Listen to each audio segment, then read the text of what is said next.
Namo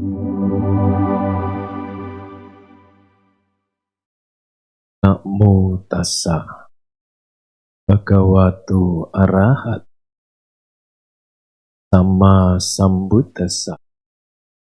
Namo tassa bhagavato arahato sama sambuddhassa.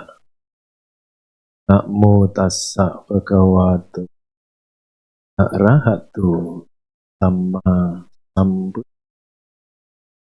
Namo hawi rakanti dhamma daring.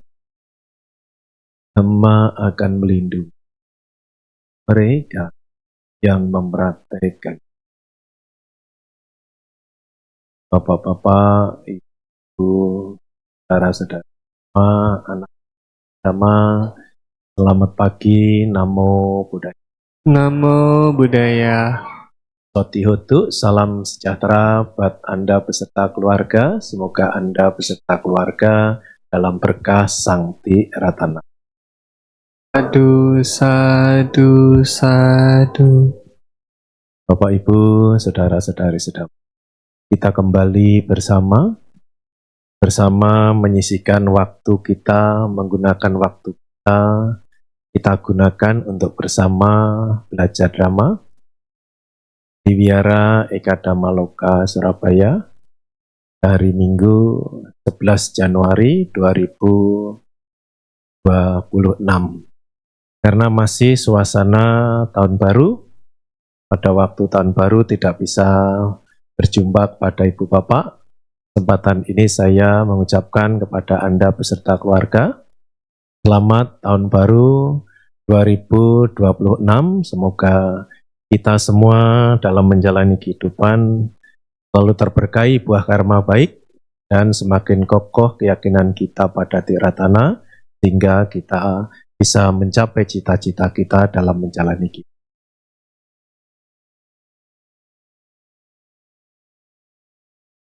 Bapak Ibu, pada kesempatan ini saya ingin mengajak Anda sekalian belajar Dhamma dengan batasan tema, yaitu memahami hidup dan tujuannya. Tentu saja ketika itu yang kita jadikan bahasan, penekanannya adalah kita mesti mempunyai pengetahuan atau pemahaman itu sendiri. Tanpa mempunyai pengetahuan dan pemahaman, sangat sulit kita bisa memahami hidup yang kita jalani bersama dan tujuan daripada kehidupan ini. Jadi pemahaman itu penting. Di antaranya Ibu Bapak, kita menyisikan waktu seperti ini, itu sebenarnya untuk mendapatkan pengetahuan atau pemahaman. Jadi datang ke wihara, menyisikan waktu, melakukan puja bakti, seperti sekarang ini, itu manfaat salah satunya adalah kita mendapatkan yang belum tahu akan menjadi tahu. Yang sudah tahu akan semakin mendalam. Yang lupa apa yang sudah kita ketahui, kita akan ingat kembali. Nah, pemahaman itu sangat penting. Manfaat daripada belajar Dhamma mendapatkan pengetahuan atau pemahaman. Nah, begitu batasan belajar Dhamma memahami hidup dan tujuan daripada kehidupan ini, supaya kita mempunyai pemahaman itu terlebih dulu.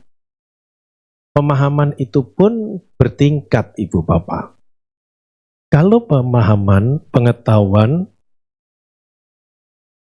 ini tolong dibesarin dikit nih. Komennya digede. Tes ya. Ya, jadi yang perlu kita miliki terlebih dulu adalah pemahaman itu sendiri, pengetahuan itu sendiri, pengertian itu sendiri. Pengertian atau pemahaman itu pun bertingkat-tingkat. Kalau pengetahuan, pemahaman yang kita dapatkan dari mendengar, seperti sekarang ini, dari membaca, kita membaca, itu pemahaman awal, pengetahuan awal. Kalau pemahaman pengetahuan awal dari mendengar dan membaca, tentu itu tidak akan bisa kita gunakan melihat yang jelas apa hidup ini, bagaimana caranya untuk mencapai tujuan hidup ini. Itu belum cukup. Maka ketika kita mendapatkan pengetahuan membaca dengan mendengar, kalau ada persoalan yang kita hadapi, pengetahuan, pemahaman itu seringkali ngepir. Tidak bisa untuk menyelesaikan permasalahan dalam kehidupan. Karena memang itu belum cukup. Maka diharapkan ketika kita mau menyisihkan waktu kita gunakan untuk ke dalam diri. Yang istilahnya kita untuk melatih diri, untuk menenangkan pikiran, untuk menjernihkan batin. Tatkala itu kita kerjakan, kita bisa memperoleh ketenangan pikiran, batin kita itu terjernihkan, karena akibat daripada pikiran yang tenang, itu batin terjernihkan. Ketika batin itu menjadi jernih, maka pengetahuan atau pemahaman itu akan muncul juga. Nah, pemahaman, pengetahuan yang muncul dari pikiran tenang, batin terjernihkan, itu sebenarnya akan mampu bisa kita gunakan untuk mengetahui, memahami hidup ini dan tujuan hidup ini apa. Itu akan bisa kita ketahui dengan jelas, bukan hanya mengetahui saja, bisa juga untuk mengeksekusi tatkala ada persoalan-persoalan sampai pada tujuan. Oh, jadi kalau begitu latihan meditasi, menenangkan pikiran, menjernihkan batin itu penting toh Bante? Sangat, sangat penting. Tanpa kita dapatkan pengetahuan, pemahaman dari sana, ya pengetahuan, pemahaman kita itu di permukaan kehidupan. Tidak mampu untuk bisa menembus akan esensi daripada kehidupan yang kita jalani ini. Nah, ini definisi awal atau pemahaman itu yang perlu kita untuk ketahui, karena tema kita mengetahui hidup dan tujuan daripada hidup ini.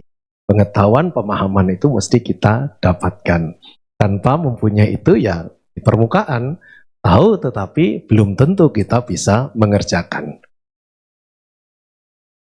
Dengan istilah lain Ibu Bapak, orang yang bisa mengetahui atau memahami hidup dan tujuan hidup, hidup orang tersebut itu dilandasi dengan kesadaran.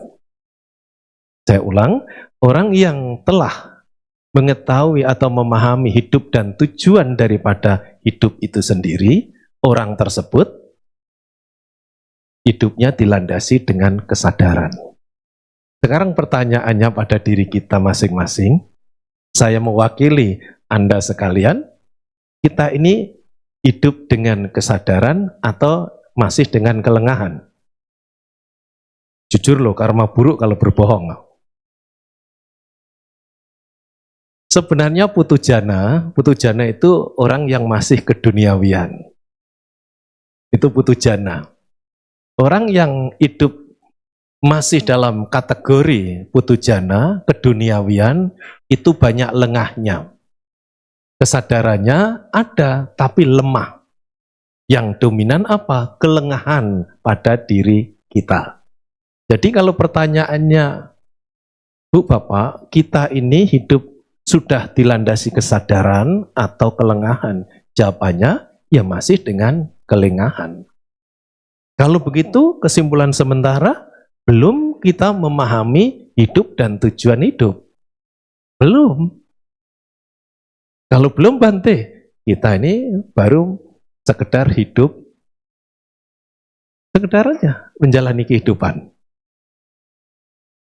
Paling banter atau menengah gitu, hidup, semangat untuk mencari kebutuhan hidup, sukses dalam keduniawian. Mau jadi wali kota, jadi. Mau jadi gubernur, jadi. Sukses duniawi, bisnis berkembang, jadi. Nah, ini kebutuhan semua itu, kebutuhan hidup. Tapi kalau lepas dari posisi itu belum tentu bisa menerima Habis sukses langsung turun, Bu Bapak, sulit loh itu menerima, sulit. Artinya apa? Ya itulah wujud kelengahan.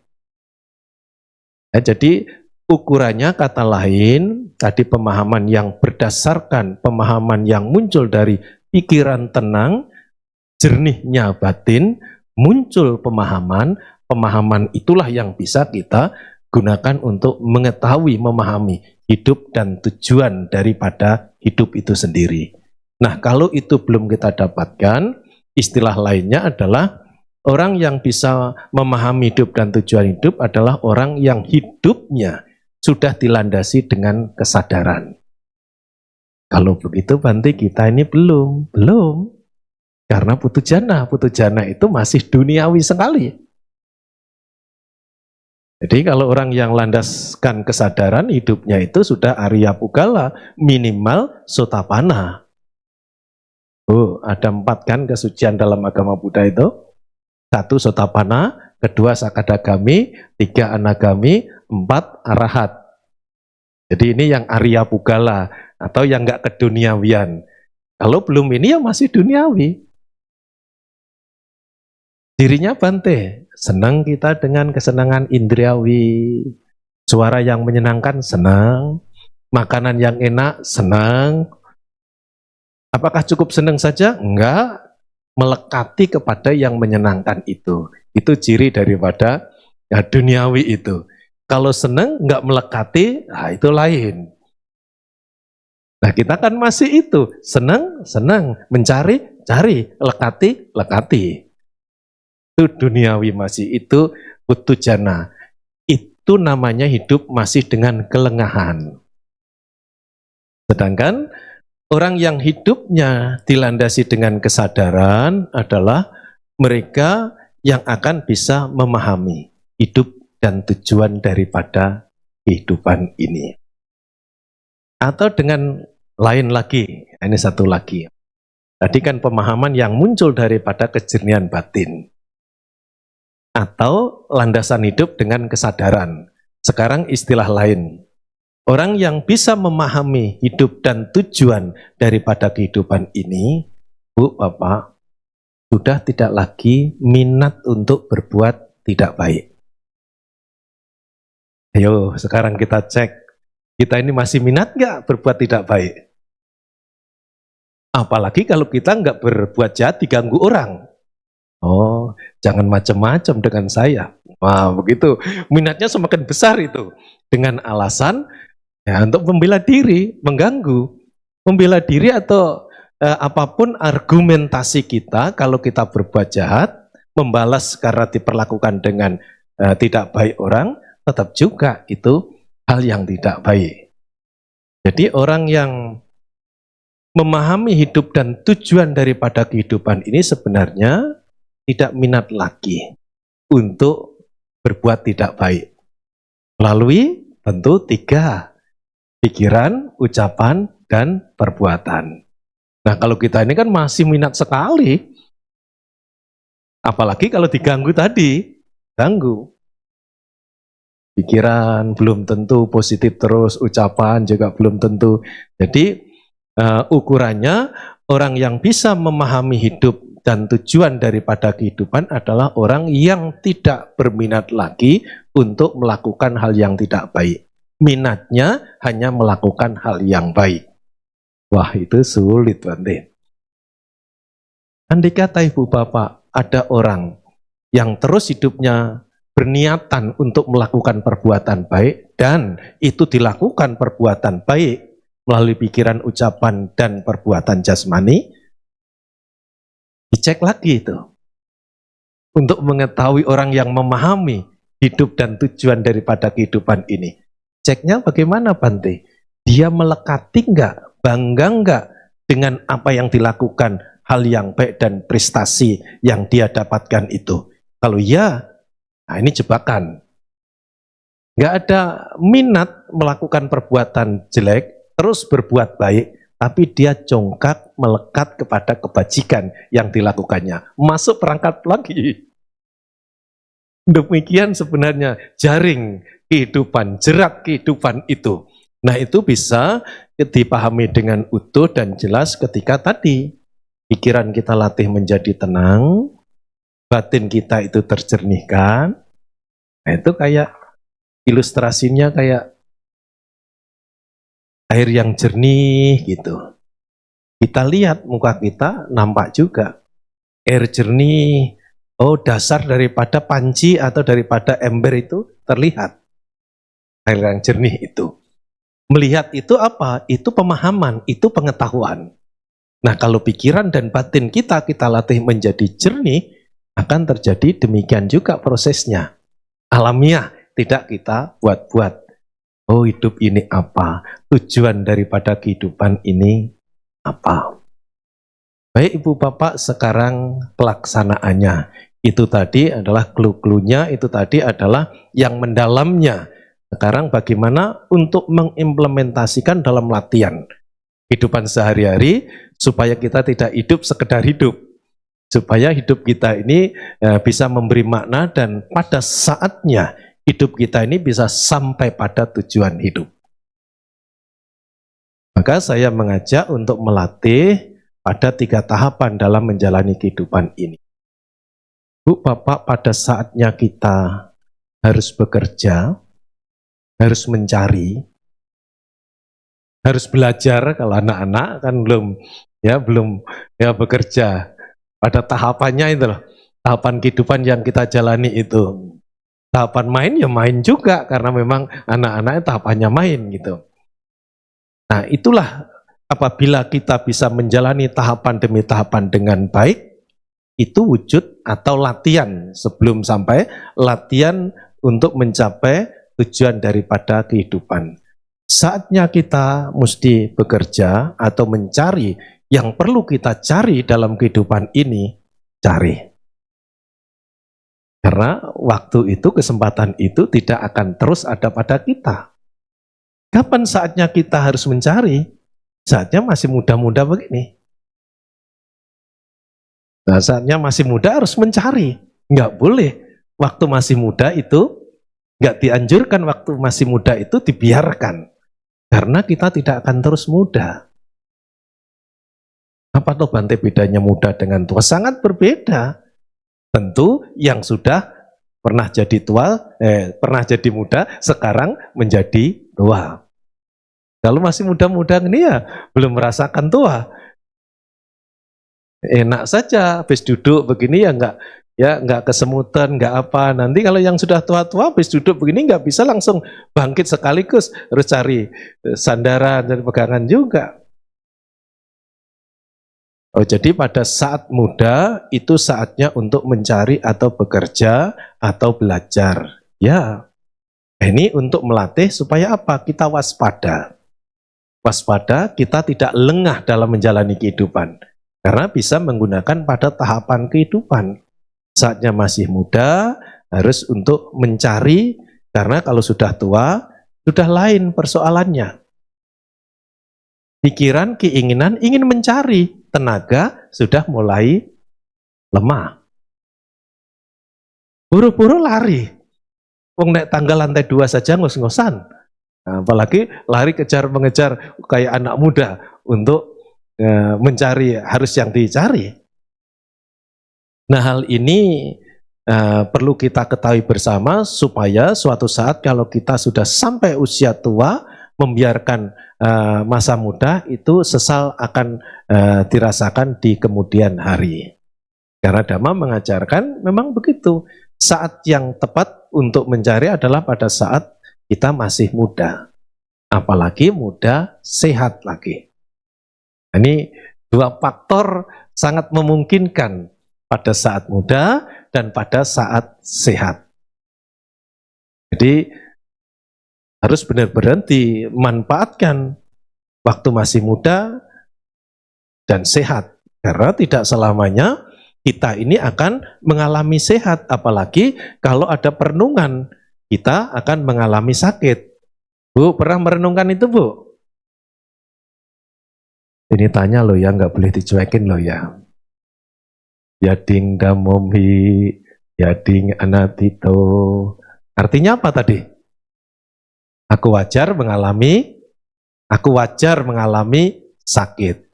Aku belum terbebas dari penyakit.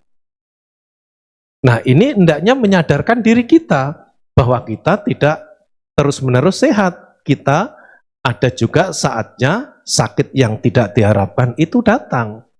Harapan kita sih sehat, tapi fakta kehidupan tidak mungkin terus-menerus sehat. Maka saat yang tepat adalah ketika masih muda dan sehat. Tidak kekurangan yang dibutuhkannya. Dengan kata lain, tidak kelaparan. Nah, kalau kelaparan kan susah memang, nggak ada tenaga. Nah, kadang-kadang kan orang tercukupi semua itu sehat, masih muda, berkecukupan, waktu dibiarkan. Tidak digunakan untuk berbuat sesuatu. Nah, itu kelengahan. Apabila hal itu terjadi, kita hendaknya cepat untuk menyadarkan diri kita. Jangan sampai kita hanyut dan larut oleh keadaan itu, karena itu tidak akan selamanya kita peroleh. Muda, sehat, dan berkecukupan. Hendaknya untuk digunakan, ini satu tahapan. Wujud daripada apa? Wujud daripada orang yang menjalani kehidupan ini latihan untuk sadar. Akan apa? Akan posisi kita dalam menjalani kehidupan. Apa hidup ini? Hidup ini butuh kebutuhannya. Kebutuhan dalam hidup mesti kita cari. Kapan kita mencari? Pada waktu sehat, pada waktu muda, dan memang kita tidak kekurangan apa yang kita butuhkan. Ditambah apalagi suasana yang kondusif. Nah, itu faktor yang mendukung juga. Nah, kita kan tinggal di tempat atau di satu negara yang memang kondusif. Tidak ya ada ya ketegangan-ketegangan perang dan lain sebagainya. Tapi ada longsor, Bante. Ya, itu ya konsekuensi lah ya, konsekuensi daripada hidup di dunia memang tidak lepas daripada longsor, angin, hujan dan lain sebagainya. Namun seringkali kita itu memang pemicu supaya pemicu hal itu terjadi. Nah, karena kita nggak menyadari bahwa kita tinggal di dunia itu banyak resikonya. Nah, jadi keadaan yang kondusif, kita tinggal di negara yang aman, tidak ada ya peperangan dan lain sebagainya. Coba kalau kita bisa bayangkan sekarang misalnya tinggal di negara-negara yang lagi bergolak, mendengar saudaranya sudah tidak hidup lagi, sebentar lagi mendengar bangunannya roboh total, lantas dan macam-macam lah berita yang tidak menyenangkan karena sedang konflik itu. Nah, kita hidup di negara yang kondusif. Saat ini kita rasakan seperti itu. Nah, apabila hal itu bisa kita ketahui, lantas kita gunakan untuk mencari apa yang kita butuhkan dalam kehidupan. Nah, ini latihan untuk penyadaran diri kita waktu kita menjalani kehidupan pada tahapannya. Saatnya mencari, hendaknya kita untuk mencari. Jangan itu dibiarkan berlalu. Saatnya hari Minggu, saatnya kita datang ke wihara. Hari Minggu datang ke wihara, ya mesti disisihkan untuk ke wihara. Tapi saya ada kegiatan penting, Bante. Coba digeser jamnya. Karena kan di wihara kan nggak seharian. Lah bagaimana supaya menguatkan itu, Bante? Renungannya adalah kewihara itu sarana berbuat baik, kebaikan yang kita lakukan, belajar dhamma, kebutuhan batin. Ini perenungannya. Supaya apa? Supaya kita tetap mengalokasikan waktu yang mesti kita gunakan untuk kewihara. Karena kewihara itu sarana berbuat baik, kebaikan itu adalah kebutuhan batin. Coba kalau batin kita nggak kita penuhi, itu akan menjadi sumber masalah yang sangat fatal. Dan sering saya ingatkan toh, Bu, batin yang tidak dipenuhi, batin yang lapar itu, cirinya apa? Gampang kesinggung, gampang marah, sensitif negatif. Nah, kalau kita sewaktu-waktu gampang kesinggung, sensitif, negatif, kita merasakan seperti itu peringatan loh. Peringatan akan apa? Akan batin kita itu sebenarnya lapar. Nggak ada apa-apa, ya kesel sendiri, marah sendiri gitu loh. Nah, itu batin yang lapar. Nah, ketika itu bisa kita pahami, maka datang ke wihara menyisihkan waktu. Saatnya datang ke wihara kita bisa menggunakan, menyisihkan, membagi waktu datang ke wihara seperti ini. Saatnya masih muda, sehat, tidak kekurangan apa yang dibutuhkan, tinggal di negara yang kondusif, saatnya untuk mencari yang kita cari dalam kehidupan ini. Itu orang yang memahami akan keberadaannya, hidupnya. Karena hidup ini di dunia mempunyai kebutuhan, mesti dicari. Satu, ini latihan untuk menyadarkan diri kita, akan memahami tahapan dalam kehidupan kita. Yang kedua, Ibu Bapak, setelah kita mencari dan mendapatkan, yang kedua hendaknya digunakan yang tepat dan bermanfaat. Nah, ini latihan penyadaran diri kita yang kedua. Jangan hanya mencari saja.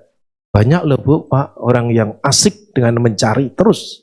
Pagi, siang, sore. Apalagi kalau dia usaha apapun yang diusahakan itu cuan. Untung terus, dia asik untuk mencari. Tetapi dia lupa untuk menggunakannya. Nah, kalau mencari nggak digunakan, mesin saja kalau nggak diservis, mesin loh Bu. Kalau tidak diperbaikin, rusak mesin itu.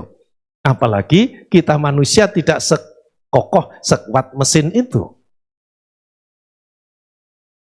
Tapi juga harus sadar, bukan lengah, wujud dari memahami hidup dan tujuan daripada hidup itu, sadar, bukan lengah. Kalau belum sadar, minimal ini latihan untuk penyadaran.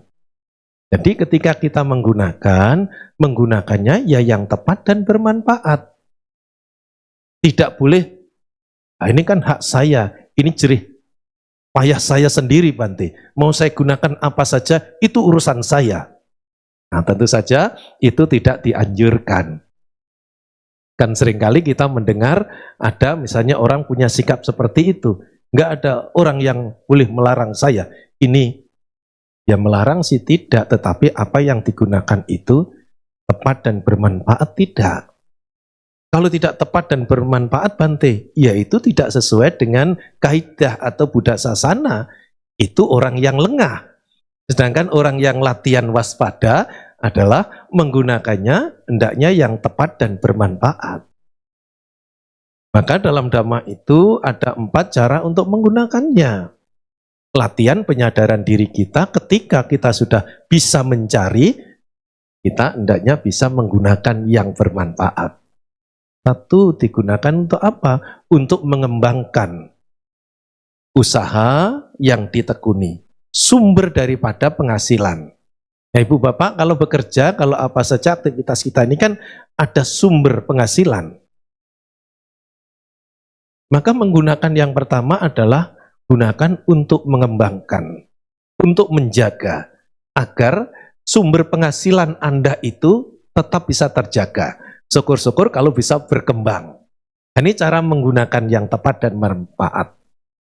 Sebab sumbernya dari sana kalau nggak kita jaga, nggak kita lindungi, ya akan kita menyusahkan diri kita sendiri.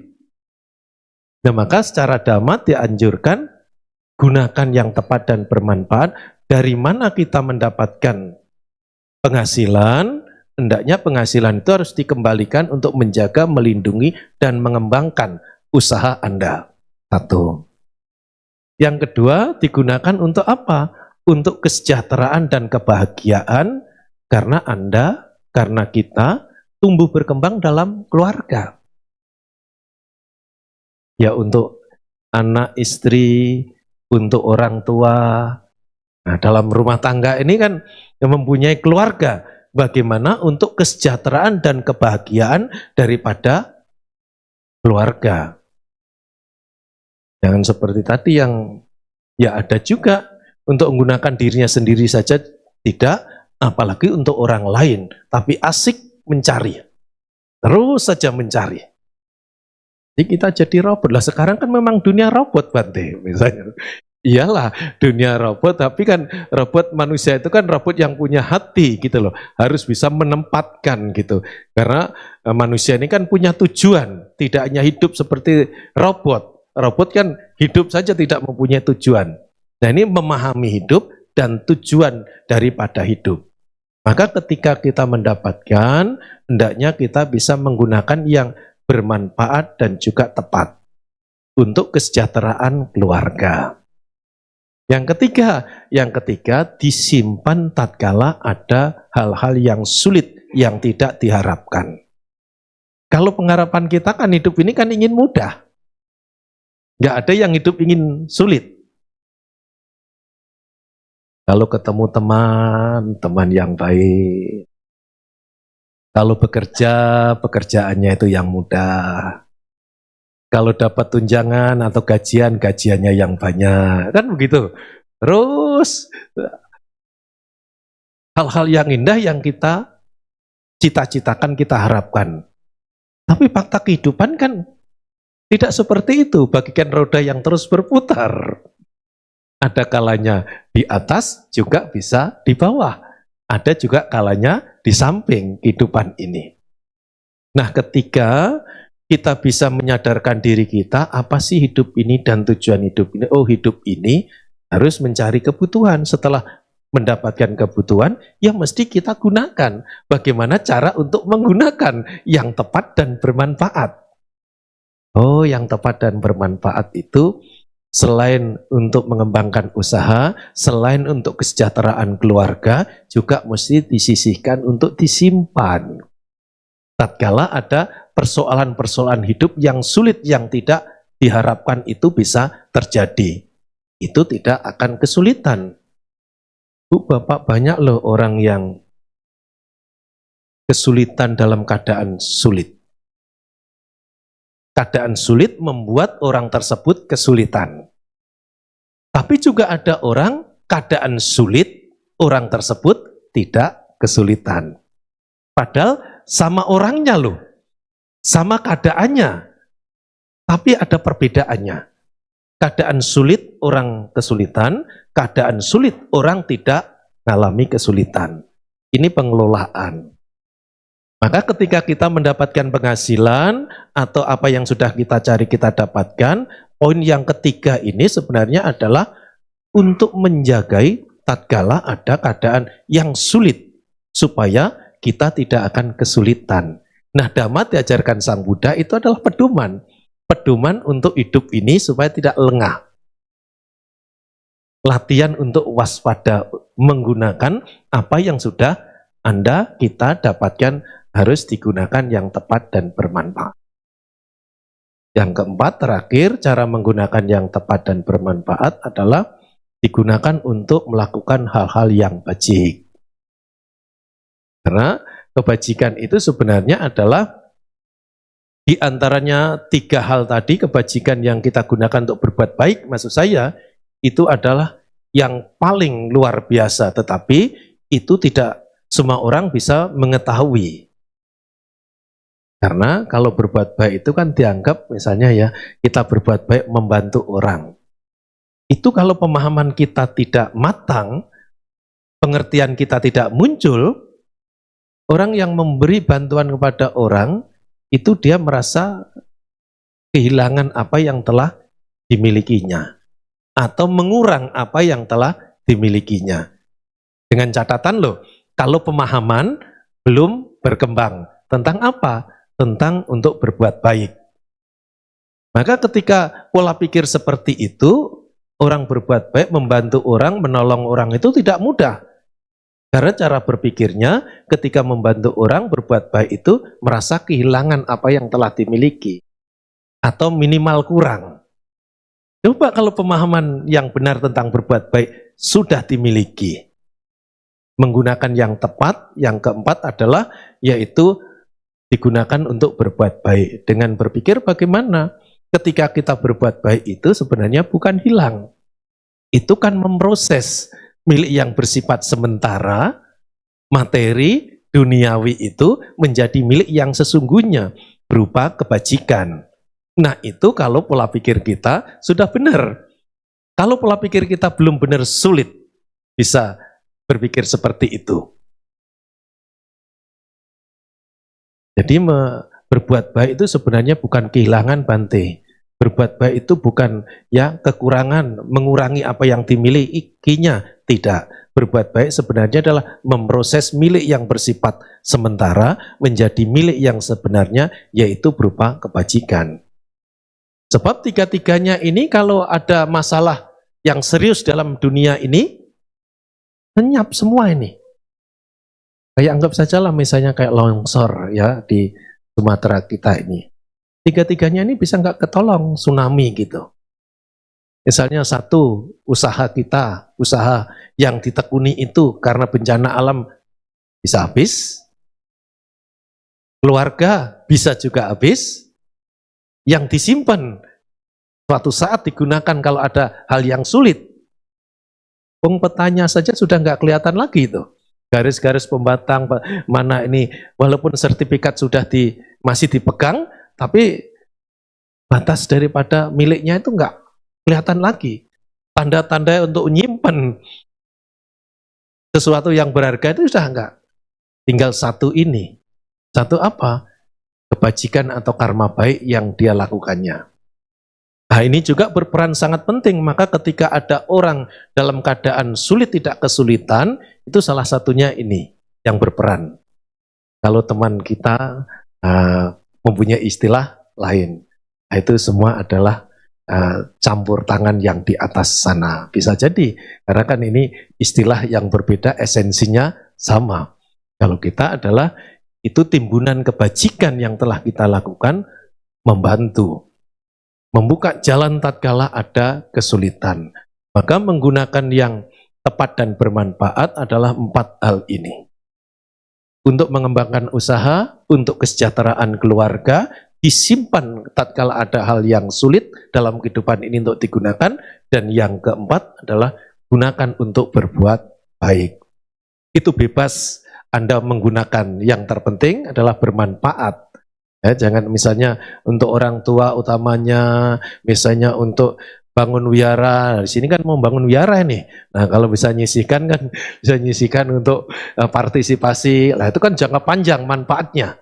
Jangka panjang untuk belajar dhamma, untuk didik anak cucu dan lain sebagainya. Ya tentu saja itu harus diukur kemampuan. Jangan sampai yang tidak sesuai dengan kemampuan. Itu nanti juga nggak bagus. 4 hal tadi yang harus dikerjakan, latihan sadar. Kapan saatnya kita cari, kapan saatnya kita gunakan. Nah ini kalau kita belum bisa sadar, latihan untuk menyadari tahapan hidup dan kehidupan. Yang terakhir adalah kapan saatnya kita ini akan melepas. Nah ini bukan bermaksud nakut-nakutin loh ya. Karena kita ini pada saatnya itu tiba, kita harus melepas atau kita dilepas orang yang kita cintai, kita sayangi, kita kasihi dalam keluarga. Nah apakah hal itu sudah ada pelajaran bagi kita? Apakah sudah ada latihan? Kalau nggak ada, Bante, ya menderita. Kalau kita nggak ada latihan untuk melepas, menyadari akan kehidupan, hakikat daripada kehidupan, nah itulah Ibu Bapak akan sampai pada tujuan hidup. Kalau kita hidup ini tanpa melekati akan yang kita miliki, yang kita jalani, itu kan tidak mudah, Bante. Ya memang ini tidak mudah, tujuan hidup itu bisa terbebas daripada kelekatan daripada segala sesuatu yang ada dalam kehidupan ini, termasuk tubuh kita, jasmani kita ini juga. Nah ini bisa kita capai tatkala kita bisa tahapan 1, tahapan 2 tadi. Kalau kita bisa saatnya mencari dengan baik, saatnya menggunakan kita bisa gunakan dengan baik. Tahapan yang ketiga, untuk mencapai tujuan hidup itu tidaklah sulit. Tapi kalau tahapan 1, tahapan kedua belum kita latih, anak tangga itu belum kita buat, ya sulit untuk mencapai tujuan hidup. Kalau dengan istilah lain dalam ajaran Sang Buddha yang kita apalkan begini, yang kita ketahui, tidak berbuat jahat, tahapan 1. Tahapan kedua, senantiasa berbuat baik. Tahapan ketiga, sucikan hati dan pikiran. Itulah ajaran para Buddha. Kalau kita sudah menyucikan batin kita sampai tujuan hidup, lah ini istilah lain. Jadi kita harus latihan bagaimana tidak berbuat jahat. Setelah kita tidak berbuat jahat, latihan kita kembangkan senantiasa berbuat baik. Setelah kita terampil dalam kebaikan, apa saja melalui pikiran, ucapan, dan perbuatan, nah kita tingkatkan lagi. Untuk apa? Membersihkan batin kita. Sampai tujuan memahami hidup, tidak berbuat jahat, senantiasa berbuat baik, sampai tujuan daripada kehidupan, yaitu membersihkan batin kita. Jadi hidup tidak sekedar hidup tidak sekedar untuk mencari kebutuhan hidup, tapi hidup bisa mengembangkan nilai-nilai luhur dalam kehidupan ini. Nah, kalau 3 hal ini bisa kita capai, Bu Bapak, itu sesungguhnya adalah wujud daripada orang yang hidup tidak lengah. Itu adalah wujud daripada orang yang memahami akan kehidupan ini. Nah, pemahaman hidup tadi bisa kita dapatkan tidak cukup mendengar dan membaca. Ibu Bapak setelah mendengar membaca dapatkan pengetahuan sesekali atau lebih baik ya setiap hari, ya itu kalau bisa. Cobalah ke dalam diri kita masing-masing. Untuk apa? Untuk mengenal diri kita, menenangkan batin atau pikiran kita, sehingga kita akan memperoleh pengetahuan yang sesungguhnya. Karena pengetahuan itu bersumber daripada batin kita masing-masing. Yang di luar itu pengetahuan di permukaan dalam kehidupan.